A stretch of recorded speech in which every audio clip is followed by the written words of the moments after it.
You know the sound of a person breaking? It's not a scream. Real devastation is quiet. It sounds like a jagged intake of breath over a static-filled line on a Tuesday afternoon. That was my sister Rachel 3 weeks ago. They didn't even let me say goodbye to the team, she choked out. 12 years. I missed Mom's 60th for the Q3 launch. I missed my own anniversary for the merger logistics. They just escorted me out like I was stealing staplers. I was sitting in my home office on the Upper East Side. I didn't say anything at first. I just took a sip of my black coffee and felt that familiar cold switch flip in the back of my brain. It's the same switch I flipped when I shorted the housing market in '08 and when I bought into Ethereum when everyone else called it magic internet money. Who did it, Rach? I asked. My voice was calm. It always is. Leon. Leon Vance. The new VP of Operations, she cried. He said my role was redundant. Redundant, Monica. I built that department. I told her to meet me at the Starbucks across from her office building in Midtown. Before I even put my coat on, I pulled up the public filings for Aura Link Strategies. I met Rachel 20 minutes later. She looked like a ghost, holding a pathetic cardboard box containing a succulent, a framed photo of her dog, and a World's Best Employee mug I'd given her as a joke 5 years ago. They wouldn't even let me back up my contacts, she wiped her nose.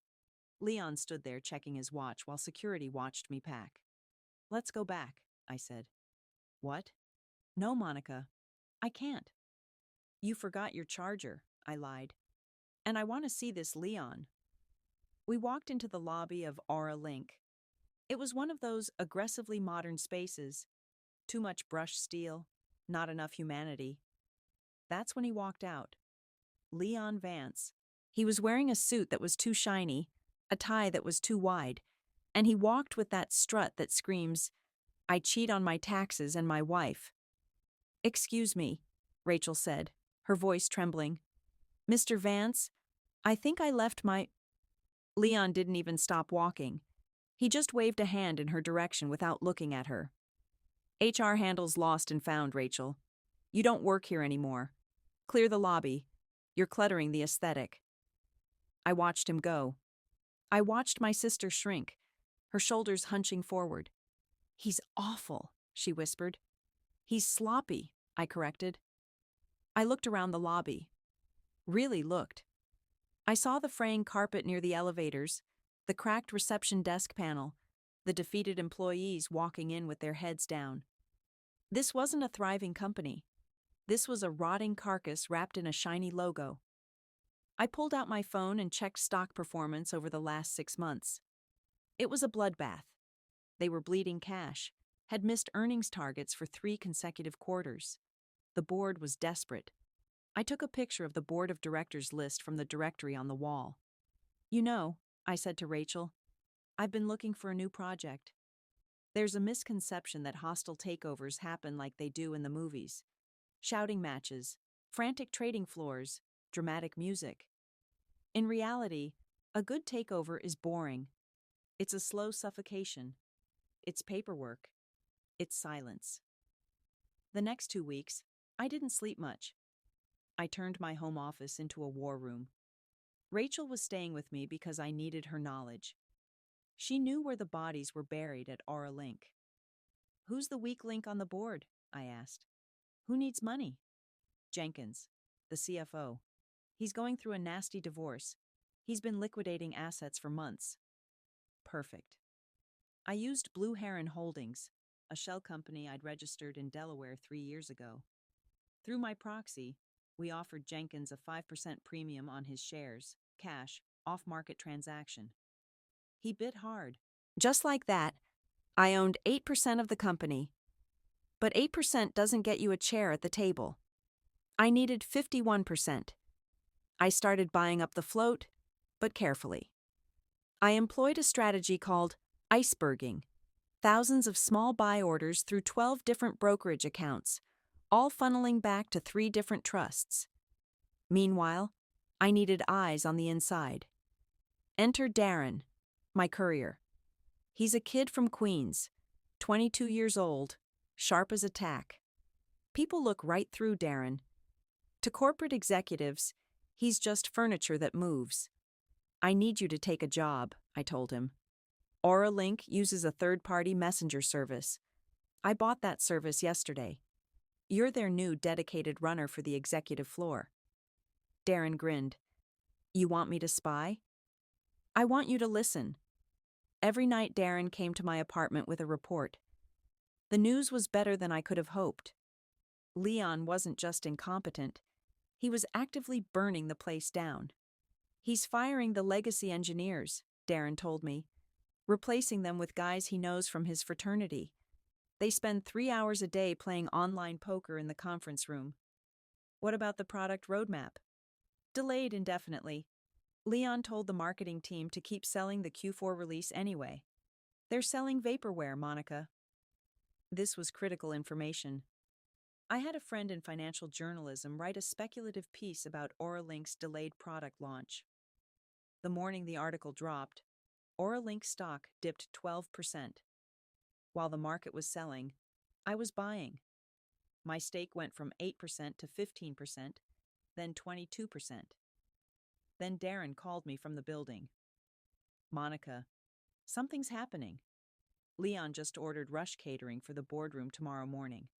High-end stuff, champagne. Why? He's closing a deal to sell the robotics division, the one Rachel built. He's stripping the company for parts to boost quarterly numbers so he can get his bonus. I looked at my monitors. I was at 34%.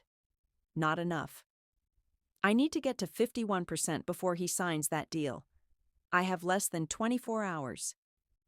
There was only one block left big enough to tip the scales. A retired founder named Elias Thorne, who held 17% of the stock. He lived in a nursing home in Connecticut. Rachel, get your coat. We're going to Connecticut. We found Elias in the solarium, staring at a chessboard, playing against himself. He looked frail, but his eyes were sharp. I know you, he said to Rachel. You're the robotics girl, the one who fixed the servo latency issue in the '09 prototype. Rachel blinked, surprised. You remember that? I remember everything about my company, or what used to be my company before the vultures took over. What are you doing here? They fired her, I said bluntly. Leon Vance fired her so he could gut her department and sell it to a competitor.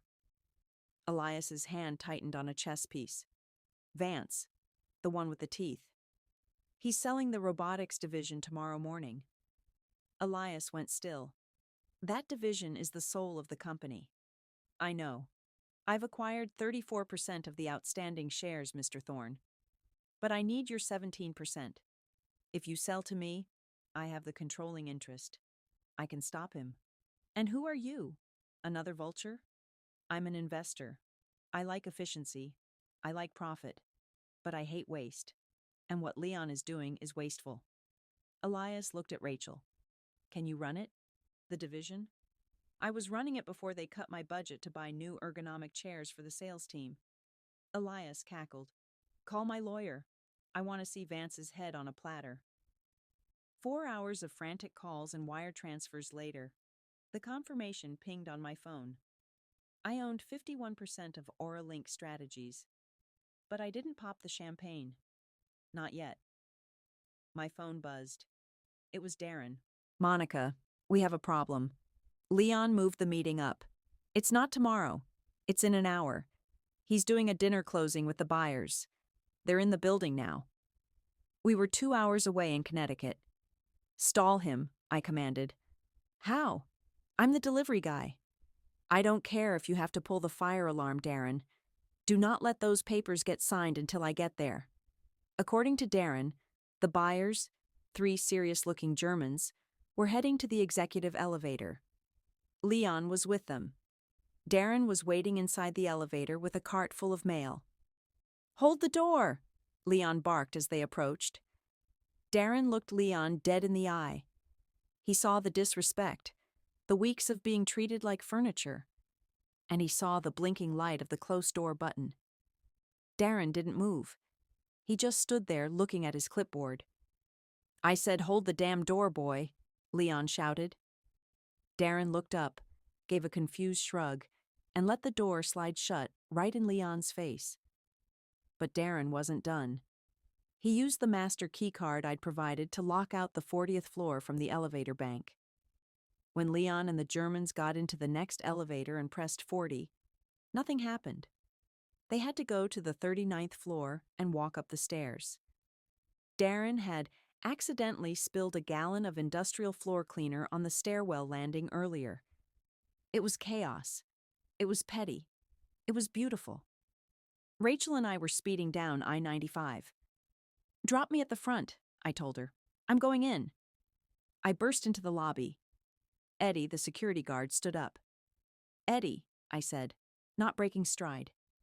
I slapped a printout onto his desk. The wire transfer confirmation. "I own the company that owns the building. Call the 40th floor. Tell them the majority shareholder is incoming." Eddie looked at the paper. He looked at the zeros. A slow grin spread across his face. "Elevator B is waiting for you, Miss Monica." The doors opened on the 40th floor. I could hear shouting from the boardroom. I pushed the doors open. "I'm afraid," I said, my voice carrying clearly, "that the pen won't be necessary." Leon whipped around. "You? How did you get up here? This is a restricted meeting." He marched toward me. "Get out now, or I will have you arrested." I didn't blink. "Touch me, Leon, and you'll lose more than your job." "My job?" He laughed. "I run this company, lady. You're nobody." The Germans looked uncomfortable and started packing up their briefcases. "I'm not leaving," I said. I walked past Leon and placed my bag at the head of the table. I pulled out a single folder. "Gentlemen," I said to the Germans in flawless German, "the meeting is over. The offer is withdrawn." "Who are you?" the lead investor asked. "I am Monica Hall, and as of 6 p.m. this evening, I am the owner of 51% of Aura Link Strategies." The room went dead silent. "That's a lie," Leon whispered, then louder. "She's crazy. She's a stalker." "Go ahead, Leon. Call the chairman. Ask him about the transfer of the Thorn block." He froze. "Thorn? Elias Thorn doesn't sell. He sells to people who don't call him a vegetable." The lead German put on his reading glasses and opened my folder. He scanned the document. "It appears to be legitimate, Mr. Vance. She holds the majority." "It's over, Leon," I said. My voice wasn't loud. It was just final. "The robotics division is not for sale. The assets are frozen pending a full audit of your tenure. You think you can walk in here and dictate terms? I am the VP of Operations. I have a contract. I've read your contract. Clause 14, Section B, termination for cause, gross negligence, fiduciary irresponsibility, and workplace harassment." The elevator dinged in the hallway. Rachel walked out. She walked right into the boardroom. "Did I miss the vote?" she asked. "Just in time," I said. Leon looked at Rachel, the woman he'd fired 3 weeks ago. "This is a joke. This is a family reunion, not a board meeting."